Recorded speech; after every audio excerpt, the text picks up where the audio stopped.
сәлеметсіздер ме балалар? Бүгінгі сабағымызды бастамас бұрын бір-бірімізге жақсы тілектер айтып бастайық. Топ басшылары келесі топтарға жақсы ізгі ниеттерін білдірсін. Бастаймыз бірінші топ. Мен екі топқа да үлкен сәттілік тілеймін. Ал Асыл? Мен екі топқа сәттілік тілеймін. Бір-біріне қалыспай әрқашанда мықты болыңдар. Мен екі топқа да сәттілік тілеймін және де тамаша көңіл. Жақсы, жарайсыңдар. Ал енді балалар, біз бүгін сабағымызды бастамас бұрын мына бейне тастаға көз жүгіртейік. Шаршаланда шеберлігін шыңдап қазақ елінің атын күллі әлемге танытқандардың бірі Серік Қонақбаев. Бала Серік бокста 14 жасында келді. Алғашында футболмен шұғылданды.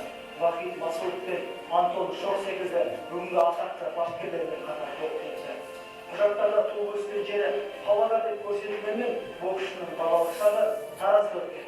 Сол кезде әкем көргенде қалай денсаулық болады, қалай кешіп болады. Кейін әкем бірінші болғаннан кейін әкем айтты балам. Жақсы балалар, бүгін қазіргі бейне тастада біз кім туралы көрдік? Серік Қонақбаев туралы, Олимпиада чемпионы туралы. Олимпиада чемпионы, жарайсыңдар. Яғни бүгінгі біздің тақырыбымыз қандай деп ойлайсыңдар? Ол жақ көрейікші. Олимпиада чемпионы және оның кәсібі. Олимпиада чемпионы кім? Серік Қонақбаев және оның кәсібі жайында. Дұрыс айтасыңдар балалар. Спорт саңлақтарының бірі Серік Қонақбаевтың жеңісі жайында, қалай чемпион болғаны жайында біз бүгін сабағымыздың тақырыбына өзгертеміз. Бүгінгі сабағымыздың оқу мақсаты біз тыңдалған мәтіннің мазмұнын түсініп, мәтіннің ішінен детальды ақпаратты анықтаймыз. Біздің бағалау критерийіміз мәтін мазмұнын түсіне отырып, тұрақты сөз тіркестерін табу және сұрақтарға дұрыс жауап беру, детальды ақпараттарды табу. Осы бағалау критерийлеріне жақсы жауап берген оқушы керемет табыстарға жетеді. Енді біз мәтінді тыңдайық. Мәтінді тыңдай отырып, мәтіннің ішіндегі тұрақты сөз тіркестерін дәптерімізге түртіп отырамыз. Профессоры, еліміздің 4, Еуропаның 2 дүркін чемпионы, әлем кубогының 2 мәрте жеңімпазы, Мәскеудегі 22-ші Олимпиада ойындарының күміс жүлдегері Серік Қонақбаев рингте өзіне ғана тән айшықты із қалдырды. Әдетте күштің күшті кездескенде ғана көп нәрсе тайға таңба басқандай анық болып шыға келеді. Жақсы балалар, енді біз осы мәтінді тыңдау арқылы тұрақты сөз тіркестерін өзімізге белгілеп алдық па?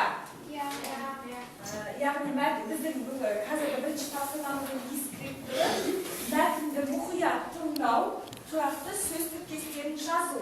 Кәнекей кім тақтаға, қай топ дайын, кім тақтаға шығады, бірінші топ шыға ғой балжар. Қандай тұрақты сөз тіркесі? Су сепкендей басылды. Қандай мағынаны білдіреді? Сап тиюді. Жақсы. Бәріміз дәптерімізге түртіп отырамыз.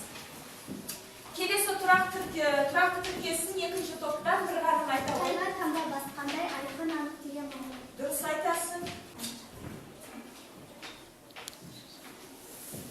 Топ басшылары дескриптор бойынша топ мүшелерін бағалап отырамыз және өз-өзімізді бағалай білеміз. Жақсы, үшінші топ жаза береміз. Үшінші топ жаза бергенше балалар, келесі тапсырмаға көшейік. Мәтіннің не туралы болғанын айтып, жұпта талқылаймыз. Мәтінге арқау болған боксшы кім? Мәтінді тыңдау арқылы оның қандай қырларын байқадым? Чемпион болу үшін адамға қандай қасиеттер керек? Мәтін мазмұнынан қандай үлгі алуға болады? Яғни тыңдалған мәтініміз бойынша топта жұптасып жұмыс жасаймыз.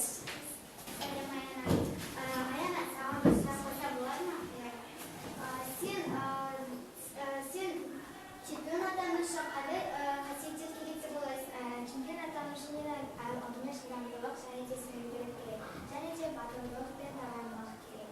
Аяна, неге сен дәл осы қасиеттерді таңдадың? Сенімділік деген сен рингке шыққан кезде қарсыласыңды жеңу үшін өзіңе сенімді болу керек. Ал шыдамдылық дегеніміз сол, сен жеңген кезде өз өзіңді ұстап шыдамдылық. Аяжан, сен осы Серік Қонақбаевтан чемпионға атанып қандай қасиетін байқадың? Шыдамдылық, ептілік, өзіне өзі сенімділік және батылдық. Мені Аяжан сау бол. Жақсы, тамаша. Балалар, енді мәтінді екінші рет тыңдай отырып біз мәтіннен детальды ақпаратты анықтауымыз қажет. Яғни келесі үшінші тапсырмамыз осындай дескриптормыз мәтіннен детальды ақпаратты анықтау.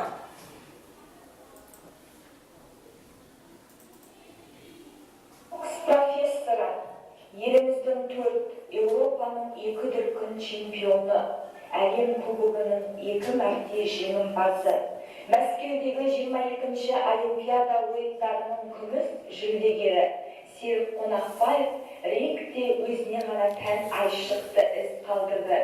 Әдетте күшті мен күшті кездескенде ғана көп нәрсе тайға таңба басқандай анық болып шыға келеді.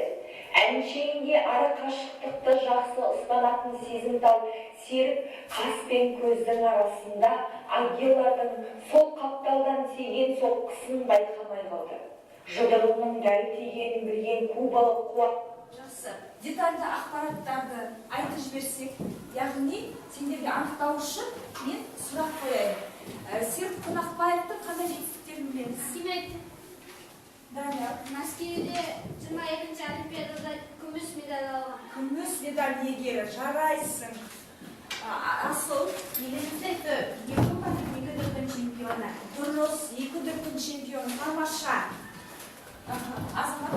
Бокс профессоры деп. Бокс профессоры деген атақ алды. Жақсы. Ақмарал? Әлем кубогының жеңімпазы. Жарайсыңдар, тамаша. Ал енді балалар, біз топ басшылары болып бағалай кетейікші. Осы берілген тапсырмалар бойынша ерекше жауап кімдікі болды және ол қай топтікі? Назым айта ғой.